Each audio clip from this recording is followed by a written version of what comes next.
I'm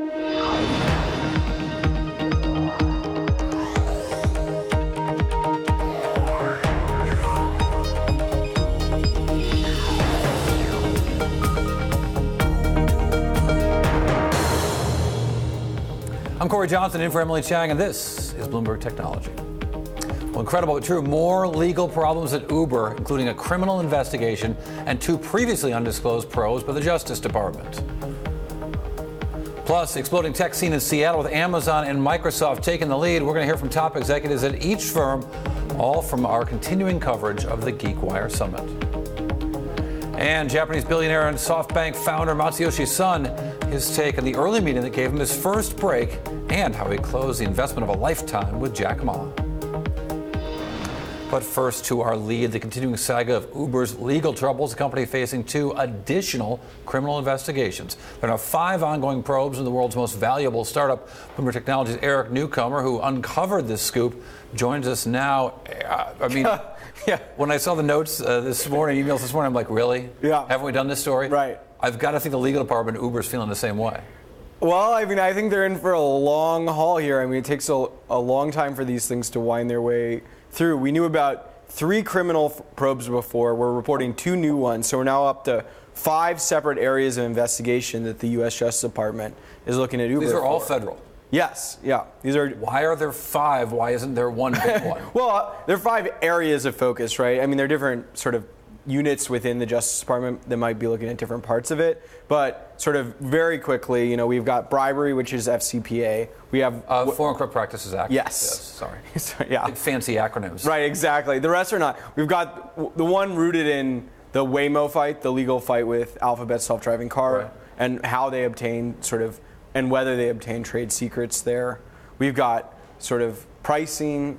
We've got that's the pricing being that's the Hell software program. No, so pricing we know sort of the least about what specifically, but Uber basically separated what it charges us consumers and what it pays drivers, and there are a lot of questions around how it did that and how it calculates price and how transparent. So they might charge you and me different prices to go to the same place at the same time.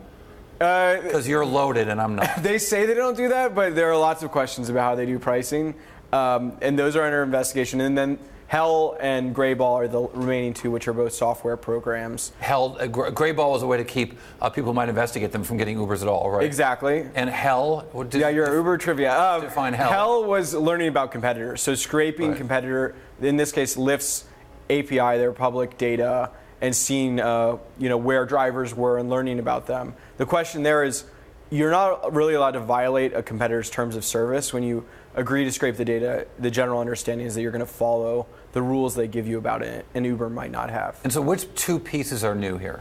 The new ones, Waymo going criminal, and then the fact that pricing is under a criminal probe as well. Now, the suit between Waymo, which is part of Google, and Uber, is imminent, right? It's just about to take place. Yeah. There was a delay when some new information came out, when their internal investigation at Uber became part of the record, and that has paused the trial. What is the effect of a criminal investigation on the trial that's just about to happen? There's a risk that it could slow it down. If people start getting subpoenaed or are worried that they're going to have to plead the 5th, then it's possible that it slows it down. I think it would really depend on Uber's desire to do so. And so far, I think they've wanted to move along and get this resolved. So as far it's as interesting, though, because having a new CEO and possibly a new philosophy from many new board members might completely change the way they want to fight against these things or deal with these things. Yeah. It's not just the sins of the past. The old Uber might be very different than the new Uber. Right.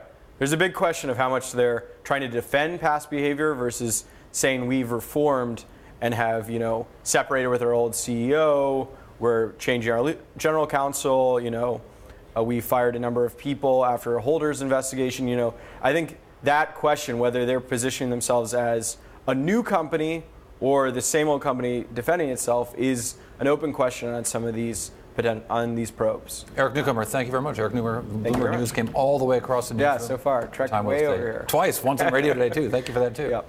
All right, now more coverage from the GeekWire Summit in Seattle. The biggest players in the area, Amazon and Microsoft, reviewing their efforts to improve diversity within their ranks. Sukhinder Singh Cassidy, the Boardlist co-founder, joins us. Her company connects boards and qualified female candidates. She was once a president of Google's Asia Pacific and Latin America operations and a former executive of Amazon. Sukhinder, good to see you, as always. See you there. Tell me what you're doing at GeekWire in Seattle. Thank you for having me. I'm here talking about my favorite topic these days, diversity in tech and corporate governance, and boy, are they intersecting right now. Yeah, so what's the audience in terms of that message, and what's new in that conversation?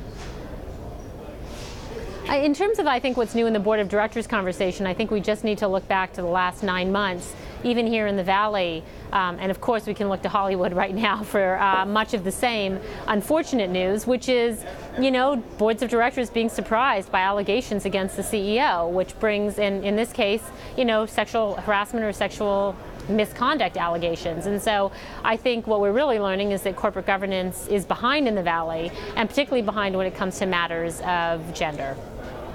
Yeah, it doesn't seem there's a lot of surprise as it relates to Hollywood. But as it relates to Silicon Valley, this horrible behavior by some individuals is kind of an amazing thing. But when I think of it from an investment standpoint, we know that companies that have diverse boards and diverse leadership outperform as investments. What message? I would think that's a very convincing message to give to boards because they want their stocks to do better, because investors want them to do better. But for you, when you're meeting with these executives, meeting with these boards, what message sort of wins the discussion? Because no one's against this. Of course, no one's against it, so we all wonder why it doesn't happen faster. I mean, I spend the vast majority of my time actually talking to private company CEOs far more than public companies, because I think the opportunity for private company CEOs is obviously to use diverse thinking to kind of change the trajectory of their companies, right? Most of them have very financially driven boards, driven by venture capitalists, which on the one hand brings one perspective, but it lacks the operator perspective. It lacks having a peer in the room. It lacks having the expertise you need in the room in areas around customer engagement or acquisition or in culture or who your customer is. These are all perspectives that are missing from the boardroom that could significantly change the probabilities of success for a founder. So those are the arguments that actually hold the most weight, which is an independent board, and a board that brings extra expertise that, quite frankly, you don't have in the company, gives you a better chance of winning the day. And at the end of the day, that's what founders care about. So Amazon, an infamously difficult place to work. You worked there for a while. How's Amazon doing in terms of diversity? I think it's a great question. Look, I think it's no surprise that if you survey all of the tech companies, the large ones, whether you're talking about the Big Four or the Big Five, all of them have their diversity challenges, and I think they've been transparent in actually sharing that data. What I think is probably more encouraging than not is that they are all actually sharing that data, which we don't see in private company dynamics, and that's part of the problem. There's a lack of transparency on what's going on in smaller companies. And at the larger ones, look, I think this is going to be a multi-year battle, at Amazon included, in order to get a gender equal and a diverse set of talent to the table on every job and in every role and at every level. So I think Amazon is not faring any better or worse than Google or Facebook in this regard, as far as I can tell, but recognizes this is a multi-year challenge. Do the headlines of Weinstein and the Weinstein Company and Harvey Weinstein, does that kind of thing help the cause? For sure. Look, I mean, as much as we look at the board list as a positive force, and we think we have been a positive force in the industry and one that's very solution-oriented, I don't think that anybody can take away from the power of repercussions in the negative sense. And I think the Harvey Weinstein case in some ways just reinforces much of the same bad behavior we've seen at certain companies, and the repercussions for the CEO or for the investors or the board members for not being aware. So although it's a negative case and it's unfortunate that that's what it takes to bring attention to the issue, I think whenever there is real loss, and we've seen it here in the Valley, of power or status or money, people finally take action. So to answer your question, yeah, what's happening with Harvey Weinstein, it does help the cause, even if it's an unfortunate case. Yeah, Sukhinder Singh Cassidy, thanks a lot, we appreciate it. Sukhinder Singh Cassidy of the Board List. Well, coming up, the SoftBank CEO Masayoshi Son tells the story of his most profitable investment of his career.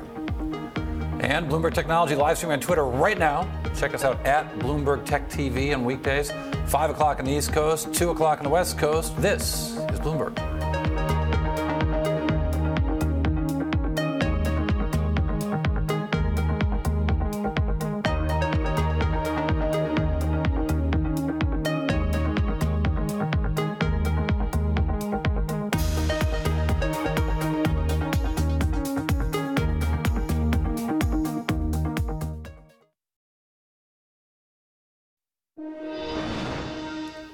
Story we've been watching, Qualcomm fined a record $773 million by Taiwan's Fair Trade Commission. The reason? Violating antitrust rules for at least 7 years and collecting licensing fees from local companies during that time. Qualcomm disagrees with the decision and intends to appeal. Now, SoftBank founder Masayoshi Son invested in more than 1,000 companies, but one investment looms above all, an early bet on Alibaba. Son talked about the deal on the David Rubenstein Show, Peer-to-Peer Conversations. One of the investments you made is considered by many people to be the most successful investment in the history of mankind.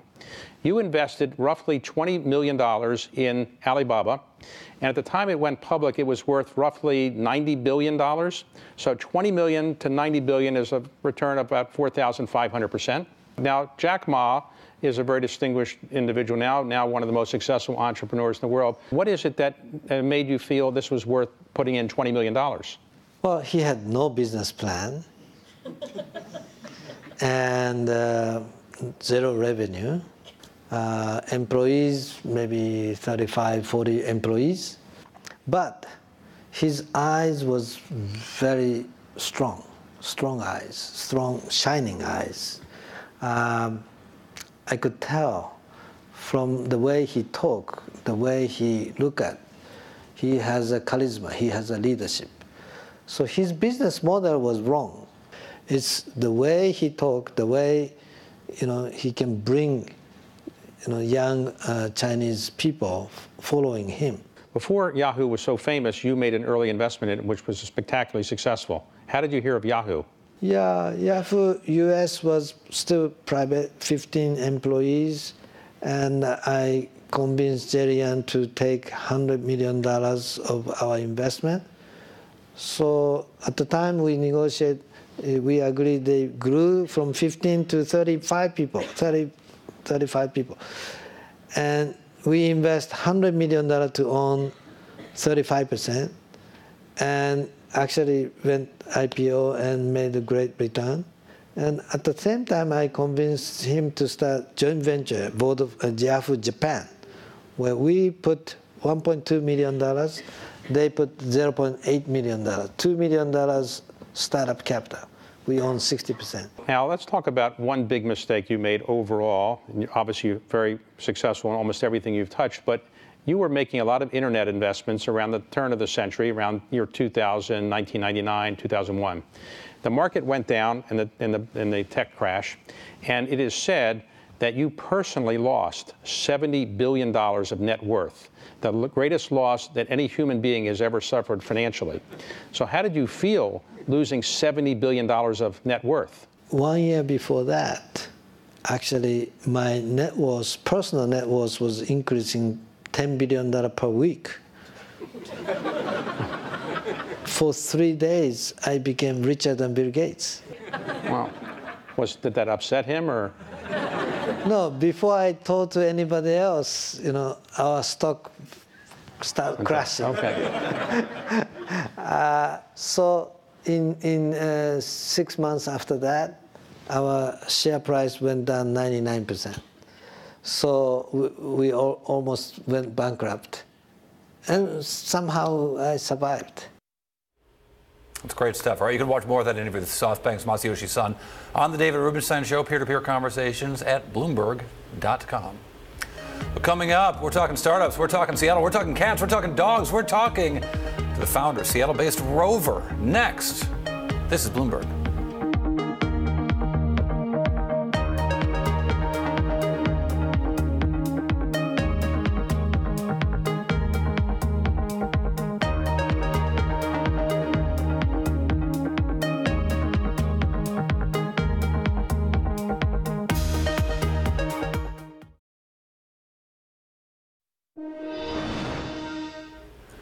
Well, the Seattle tech scene isn't all about Amazon, Microsoft, and VMware. Seattle's also home to an active startup scene. Joining right now from the GeekWire Summit in Seattle is Pioneer Labs co-founder and Rover founder Greg Gottesman. Greg, glad to have you on. How would you characterize this? And I want to get to lots of cats and dogs questions, I promise. But how would you characterize the startup scene in Seattle? What drives it? I think, first of all, great to be with you.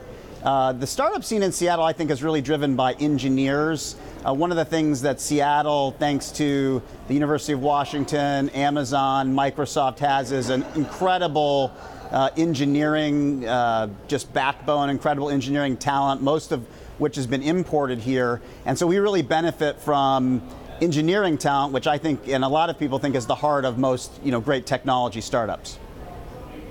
So really sort of focused on the geeked out part of it, what's technologically possible, as opposed to, say, a marketing focus a la Steve Jobs, or a product focus? Well, I definitely think we have, one of the things that we're lucky to have is just really strong technology folks. And so where, compared to, say, Silicon Valley, we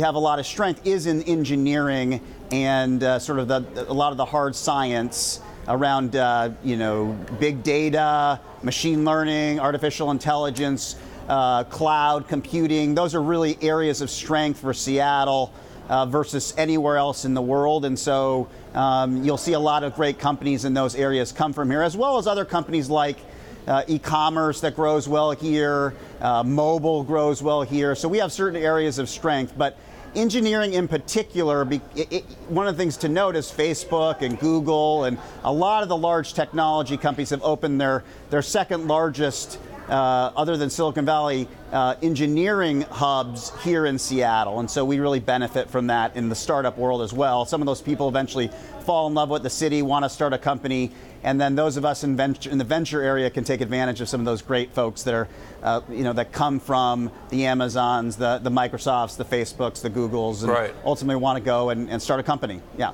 And my friends at Amazon tell me they don't do any recruiting in February. They make sure they're doing it when it's still sunny and wonderful there, as it is most of the year in Seattle. So tell me about Rover. Yeah. Well, Rover is the world's largest dog sitting, dog walking, overnight care company in the world. We've got hundreds of thousands of customers and tens of thousands of incredible sitters, and it was an idea that really stemmed from an issue I had at a kennel where we took our dog there. We didn't, my parents were out of town and I couldn't find someone to watch our dog, and took the dog to a kennel, and it was one of the worst experiences I've ever had. And I thought, someone could do this better. Maybe someone down the street who wanted to make a little extra money, who would love our dog as much as we would, and that was sort of the birth of Rover, and it's turned into something really special. Well, tell me about that. So basically, the Uber of dog sitters, right? So, and you feel free to correct me, but how has the business grown? How big is it, and why is it important that it started in Seattle, if it is at all? So it's across the United States. Every city of any size has Rover sitters and dog walkers. It's in the hundreds of millions of dollars, and it's a real business. It turns out one of the nice things about this business is if you're going out of town, it's not a nice to have someone watch your dog. Someone needs to watch your dog, and Rover is a superior, less expensive, and just a better all-around solution for people that really love their pets. And so that's, I think, why it's really caught on. The other reason it's grown so well is it has an incredible team of people that are passionate about dogs, and they've really done an incredible job of executing on this vision of that every dog, every person should be able to have and experience the love of a dog. And for those of us who have dogs, I have older kids now. They're not the ones greeting me at the door anymore. It's typically a Geordie that comes running up and is licking me on my face. So that, everyone should have that experience if they can. Not every startup provides the added benefit of getting licked on the face. So that's probably maybe only appropriate in your startup. So that's great stuff. And I really hope my kids are watching this. There probably are a few startups, yeah. Well, you're going to ruin my last of my excuses to my kids about why I don't get a dog. So I'm really hoping they're not watching Bloomberg TV right now. Oh, we great make it stuff. really easy. Yeah, your kids. Yeah, your kids should definitely get on you don't about tell that. them that. You're not helping the argument, Greg. Thank you, Greg Gottesman. You've done enough. Yes. Pioneer Square Labs. Greg Gottesman, also the founder of Rover. Thanks a lot. We appreciate it. All right. Well, coming up, Microsoft is taking on Amazon Web Services head on. We're going to look at their latest moves and their ways they're going after the big cloud business and Amazon Web Services. And if you like Bloomberg News, check us out on the radio. Indeed, check out Bloomberg Markets with me and Carol Masser on the radio every day. We're in Washington, New York, Boston, and the Bay Area on the radio, on terrestrial radio. Also on the Bloomberg Radio app. Also on Bloomberg.com. Also in the U.S. on Sirius XM Channel 119. That's Bloomberg Radio. And this is Bloomberg.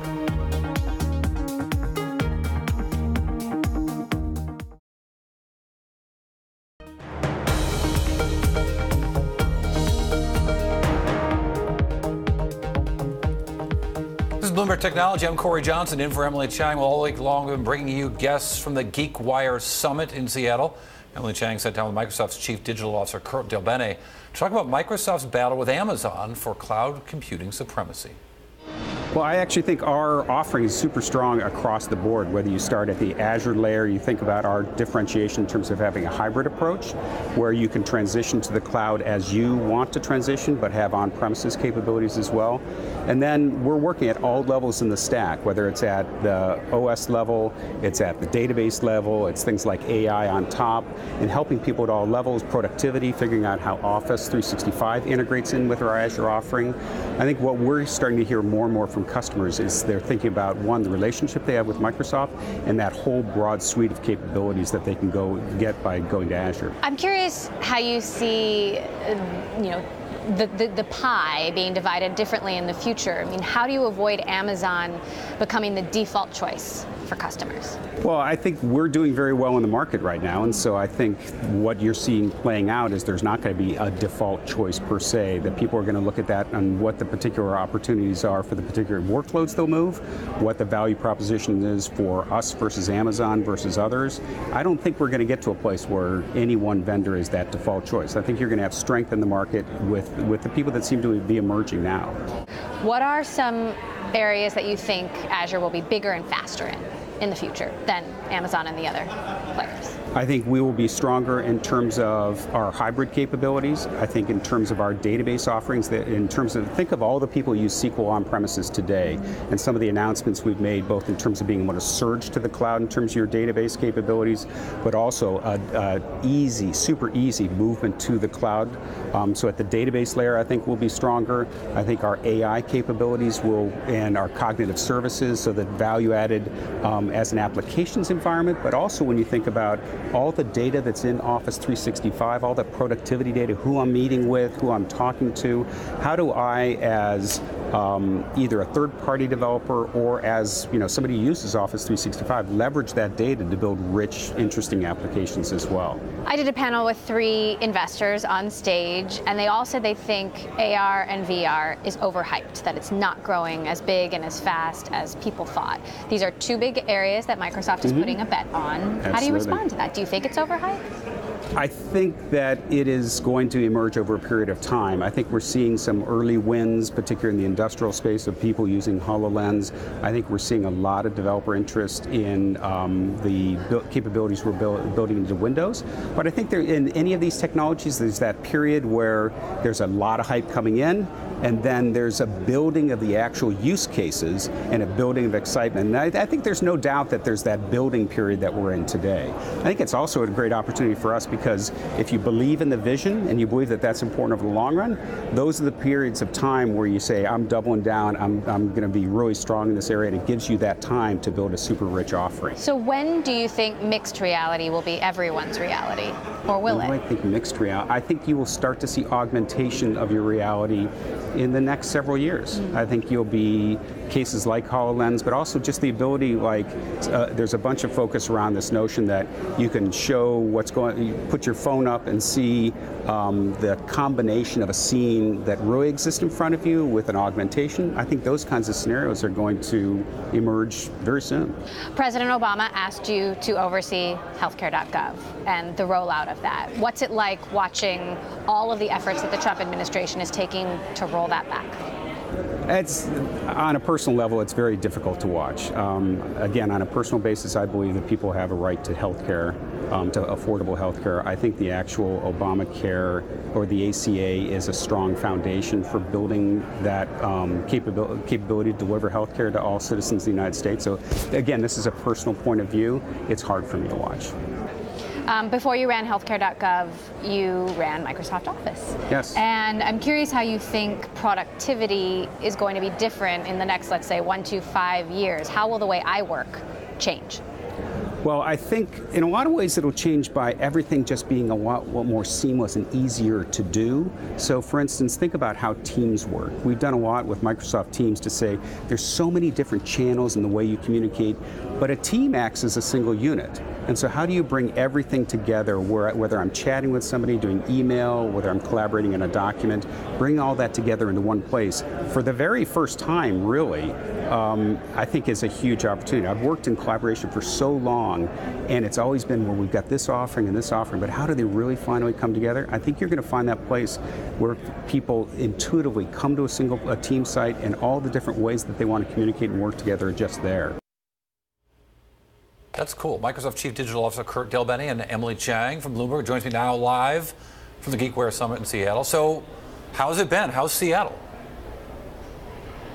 Hey, Corey, thanks so much. Seattle's fun. Seattle is, look, it's the second biggest tech hub in the country. They are very proud of that. For a long time, it was really a two-horse area. We'll say area because Microsoft is actually in Bellevue, adjacent to Seattle. But, you know, beyond Amazon and Microsoft, you've got Facebook and Google and Alibaba and even Baidu opening offices here. You've got hundreds of startups that are starting here. You just spoke with the folks from Pioneer Square Labs. It's interesting, in talking to Rebecca Lynn, a venture capitalist, yesterday, she talked about how she thinks that folks in the Seattle tech scene may be even more loyal to their companies than they are potentially in Silicon Valley, because, you know, a lot of talent is actually coming from Silicon Valley to Seattle because there are fewer options, but that loyalty can obviously really pay off when it comes to company productivity. Take a listen to the conversations we've been having with some of these folks up here. Listen up. Seattle, of course, is one of the major tech hubs in the world. It boasts about 100,000 experts in IT and cloud computing. The startup scene continues to evolve here. I think it's always been strong, but when you go around Seattle, you just see the amazing number of new companies that have come up. I think Seattle is sort of, as we like to joke, the cloud capital of the world. It's definitely cloudy in the weather. But it really, between Amazon and Microsoft and all of these other companies, you're going to find an incredibly fervent engineering environment with lots of creativity. And by the way, the clouds have been fairly clear while we've been here, so we've very much enjoyed the weather, Corey, as well. There's nothing better than a beautiful day in Seattle. I couldn't agree with you more. Emily Chang, great stuff all week. I really appreciate that. Emily Chang from Bloomberg, thanks. All right, coming up, Zillow dabbling in 3D technology. That's right, Zillow. We're going to take you once again to the GeekWire Summit in Seattle next. This is Bloomberg.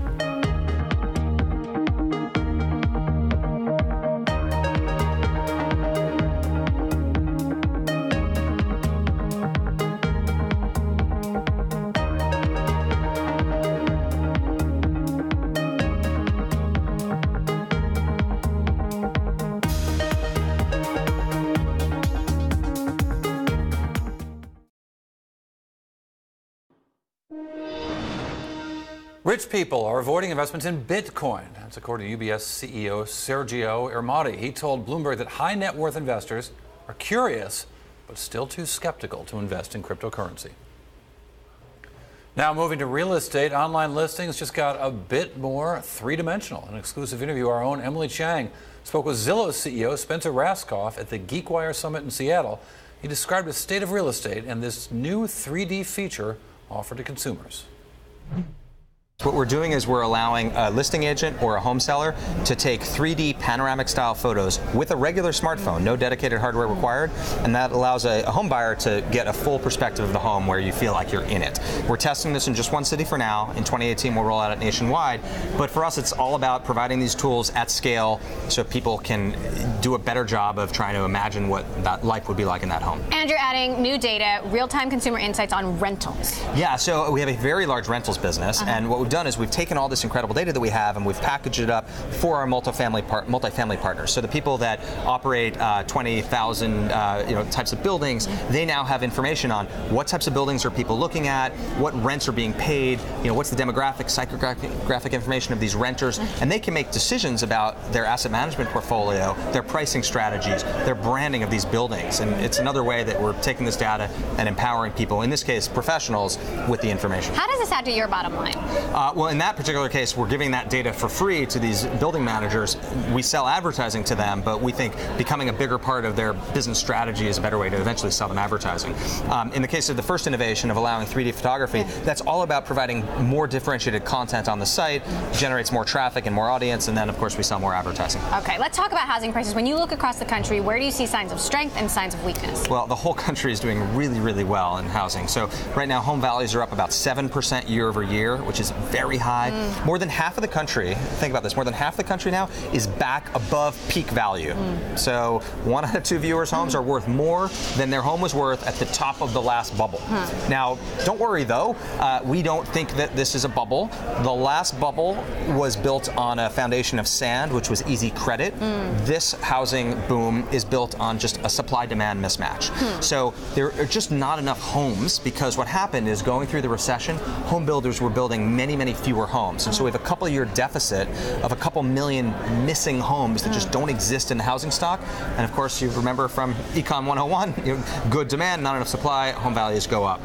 Here in Seattle, this is the hottest housing market in the country. Home values here are appreciating 12% year over year. Hotter than San Francisco? Hotter than San Francisco. It's a really strong local economy, limited supply, a relatively anti-development environment where it's difficult to build new housing, and that's driven prices up. Is it possible there's an isolated bubble in Seattle, in San Francisco, in some of these coastal cities where you are seeing these run-ups? Well, I mean, when we hesitate to call it a bubble because it's built, the appreciation has a foundation that supports it. It's just limited supply.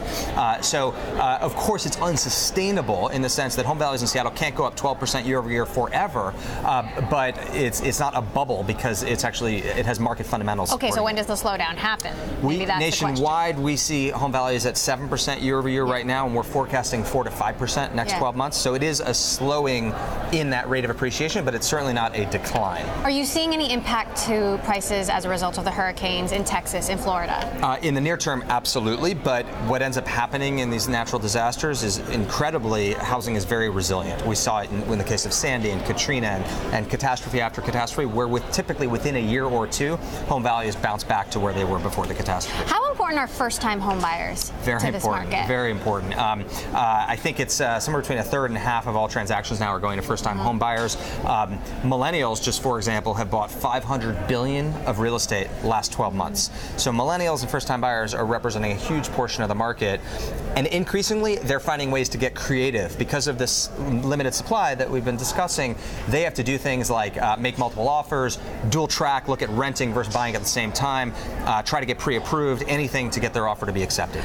A lot of political uncertainty right now. Do you expect that any of that will trickle down to the real estate market? Hasn't impacted housing so far. Of course, eventually, as mortgage rates start to tick up, that will make housing slightly less affordable, but so far, we haven't seen it impact housing. Well, that was Zillow CEO Spencer Rascoff speaking with Bloomberg's Emily Chang. Coming up, last year Alibaba spent $17 billion in product development. If the company is jacking up its R&D spending to keep up with rivals like Amazon and Tencent, we'll explore next. This is Bloomberg.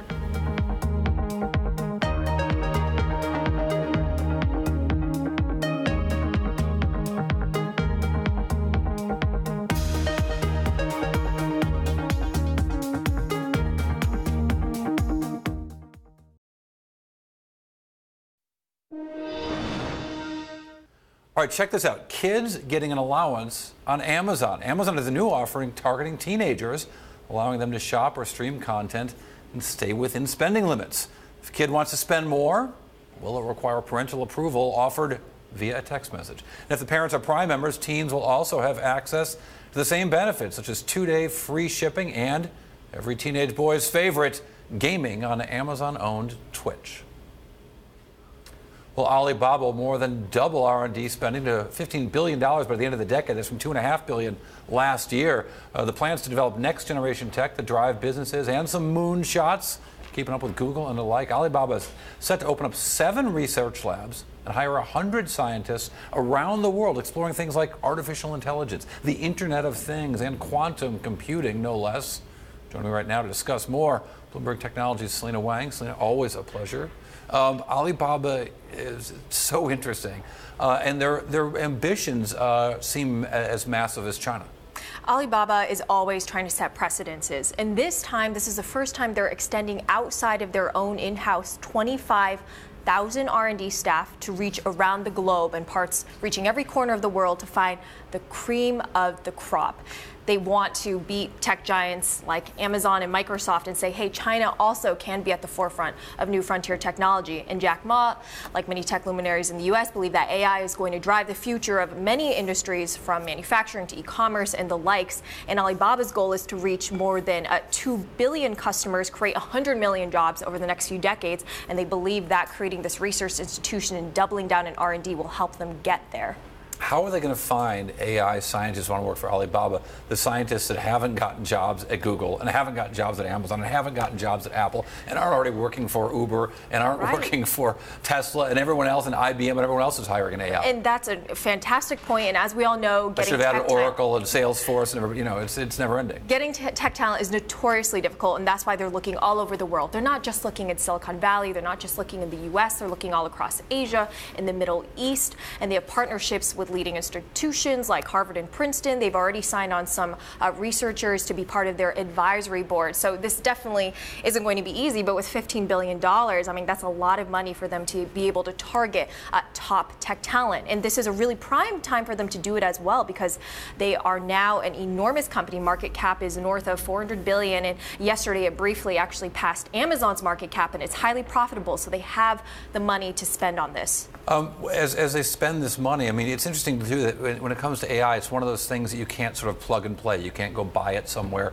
and add it. If Amazon creates a service using AI, it's an Amazon-only service. It's not like they can go out and buy this off-the-shelf software from somebody else. Right, and Alibaba is recognizing that they want to build this global infrastructure, not only in e-commerce, but also in all of their other ambitions. From, they already have investments in self-driving cars. Their cloud computing business is growing exceedingly fast. But I think it's also important to put this into perspective. Now, $15 billion, that's a lot of money. But if you compare that to how much Amazon has spent in this area, it's actually just a small fraction. Last year alone, Amazon spent more than $16 billion in this R&D area. And if we look at it in the context of Alibaba spending, if we take a look at a graph in the Bloomberg terminal, you'll see that it's been about 10% of relative to sales for the past several years. So this isn't actually that unusual for Alibaba. So their growth rate, this shows how it compares to other companies, compared to Facebook spending 21% of sales in recent years, although that number has been kind of all over the place for Facebook. But it's interesting on a quarter-to-quarter basis. But is the notion Alibaba's just got to keep up with their revenues being so high? Definitely. I mean, Alibaba needs to stay ahead of the game. I mean, the U.S. tech giants like Amazon and Google have traditionally been the leaders in artificial intelligence. And in order to stay up ahead of that, not only with domestic competitors like Baidu and Tencent, but also Amazon, they need to keep on spending. And relative to sales, this is in line with that, because their revenue is supposed to about more than double next year compared to the last. Do we think that might suck away from the free cash flow? I mean, they've reported free cash flow over $9 billion last year. Well, investors certainly don't care. Their stock price just keeps on inching higher and higher. And I think that investors are very bullish on their investments in AI, because this is an area, like you said before, you can't just piggyback off of other companies. They need to have their own in-house research and make sure that they have their own technology in this area. Finally, is there any sort of particular product area we think this might show up in? Is there some product that they think needs some AI to make it special, or needs some quantum quantum computing to make it special, or is it just they want to know what's going on in technology so that they can throw that into the mix? I think part of it is beefing up their core competencies and making them much smoother and easier to function. For instance, in e-commerce and logistics, that requires a huge amount of infrastructure to be able to have the system move smoothly and to have so much data flowing in and out of their networks. We also know that they're already investing in driverless cars. They have their own sort of Echo-like device, so of course machine learning is going to be important. And this all, let's not forget, fits into the Chinese government's bigger goals of being the leaders in AI. So what Alibaba is doing is looked very favorably by Beijing. Everything but the kitchen sink. Thank you very much, Selena Wang. Always a pleasure. All right, appreciate your time. Well, that does it for this edition of Bloomberg Technology. A reminder, we're live streaming on Twitter. Check us out at Bloomberg Tech TV is the handle. Every weekday at 5 o'clock on the East Coast, 2 o'clock on the West Coast. That's all for now. This is Bloomberg.